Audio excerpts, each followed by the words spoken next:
রেললাইনের পাশে একটি ঝরাজীর্ণ টিনের ঘর। সেই ঘরেই 4 প্রতিবন্ধী মেয়েকে নিয়ে বসবাস করছেন মোহাম্মদ গুলাব মিয়া ও ফিরোজা বেগম দম্পতি। চরম কষ্ট ও অনিশ্চয়তার মধ্যেই কাটছে তাদের দিন। নরসিংদীর রায়পুরা উপজেলার মেথিগান্দা রেলওয়ে স্টেশন সংলগ্ন রেলের সরকারি জমিতে এই চিত্র দেখা গেছে। ঘরের ভেতরে ঢুকলেই চোখে পড়ে হৃদয় বিদারক দৃশ্য। 4 মেয়ে, কেউ অকারণে হাসছে, কেউ কথা বলতে পারে না,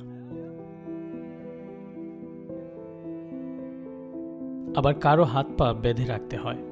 জন্ম থেকেই তারা প্রতিবন্ধী হওয়ায় স্বাভাবিক জীবনযাপন সম্ভব হয়নি তাদের। প্রায় ৪৫ বছরের দাম্পত্য জীবন এই দম্পতির 4 কন্যা ফেরদৌসী, সুমি, পেয়ারা ও সামিদা। একসময় সুখের সংসার থাকলেও এখন তা দুঃখের ভারে নুজ্জ। ঝরাজীর্ণ টিনের ঘরটিও আজ নিরাপদ নয়। বৃষ্টি হলেই পানি পড়ে ভিজে যায় ঘরের ভেতর। পরিবারের একমাত্র উপার্জক গুলাব মিয়া বর্তমানে শ্বাসকষ্ট ও হৃদরোগে ভুগছেন। একসময় রিকশা চালানো, মাটির কাজ আর মৌসুমি ফল বিক্রি করে সংসার চালালেও এখন প্রায় কর্মহীন তিনি। মা ফিরোজা বেগম জানান, 4টি প্রতিবন্ধী মেয়েকে নিয়ে সংসার চালানো খুবই কষ্টকর। স্বামী অসুস্থ, কাজ করতে পারে না। অনেক সময় একবেলা খাওয়াতে পারলেও আরেক বেলা পারে না। ওরা খাবারের জন্য কাঁদে, তবুও অসহায় লাগে তার। মনে করেন চলাটাও করে বেদম কষ্ট আর কইবার নাই। এটা মনে করেন বাদ খুঁজে কান্দাকাটি করে পর্দা দেহে পরে দা আলমারি বেঙ্গেলা বাদ দিতাম।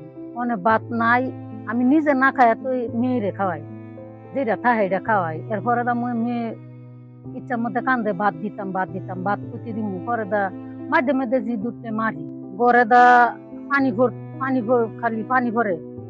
এরপরে দা 3টা প্রতিবন্ধী লিয়ে মনে করেন কষ্ট করি।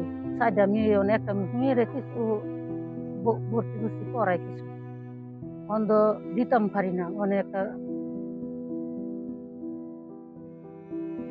স্থানীয় বাসিন্দা খুদেজা খাতুন জানান, গুলাব মিয়া আগে বিভিন্ন কাজ করতেন, এখন অসুস্থতার কারণে কিছুই করতে পারেন না। 4টি প্রতিবন্ধী মেয়েকে নিয়ে তাদের জীবন খুব কষ্টে কাটছে। গুলাব ভাই সাইডা মায়া কষ্ট করে চলে, সরকার যদি সহযোগিতা করতে হতো খুব উপকার হইতো। আমাদের এই গোলাপ ভাই খুবই গরিব, অসহায়। তার 4টা ছেলে মেয়ে, 3জনই প্রতিবন্ধী আর একটা শিশু বাচ্চা। সে এক শ্বাসকষ্টের রোগী, ভারী ধরনের কোনো কাজ করতে পারে না। মানুষ, দর্শক যদি তার এই প্রতিবন্ধী অসহায় দেখা একটু দয়া করে, আল্লাহর মেহেরবানি, আল্লাহর রহমত করবে। ফ্যামিলির মধ্যে প্রতিবন্ধী থাকলে যায় মহিলা, তাদের যে অভিভাবক এবং যারা আছে তাদের যে কি একটা মানসিকভাবে দুশ্চিন্তা, এটা বলার কোনো অপেক্ষা রাখে না। এ বিষয়ে রায়পুরা উপজেলা নির্বাহী অফিসার মোহাম্মদ মাসুদ রানা জানান, পরিবারটির বিষয়ে তারা অবগত রয়েছেন। সরকারিভাবে বিভিন্ন সহায়তা কার্যক্রম রয়েছে।